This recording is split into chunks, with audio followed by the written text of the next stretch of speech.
আমি চাবিটা যখন অন করব তখন কিন্তু আপনার এই যে দেখেন, এই যে আমি অন করলাম তখন কিন্তু মিটারের কোনো লাইন শো করতেছে না। এটা কেন করতেছে না, কি জন্য করতেছে না, সেইটার সম্পর্কে আজকে আলোচনা করব। আর কোন জায়গায় প্রবলেমটা, এটা কিভাবে আপনি একা একা সলভ করবেন সেই সম্পর্কে আজকে দেখাবো, এবং আমাদের সাথে থাকবেন। আসসালামু আলাইকুম বাইকার্স, কেমন আছেন? আলহামদুলিল্লাহ অনেক ভালো আছেন আশা করি। আমি মোহাম্মদ তুহিন খান, বাইক সার্ভিসিং বিডি চ্যানেল থেকে আজকে আপনাদের মাঝে আবারও নতুন একটা ভিডিও নিয়ে চলে আসলাম। আমি মোহাম্মদ তুহিন খান।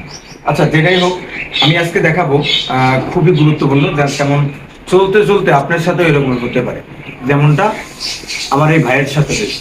ঠিক আছে, সেটা কি হয়েছে আমি দেখাবো, চলে আজকে দেখাবো, এবং আমাদের সাথে থাকবেন এবং আরো বেশি বেশি মানুষকে শেয়ার করবেন, যেন আপনার মতন আরো 10 জন উপকৃত হয়। আমি কিন্তু সবসময় রেঞ্জ নিয়ে ঘোরাফেরা করি যে কোন মানুষ কোন বিপদে আছে। আমি সবাইকে হেল্প করতে চাই ইনশাআল্লাহ।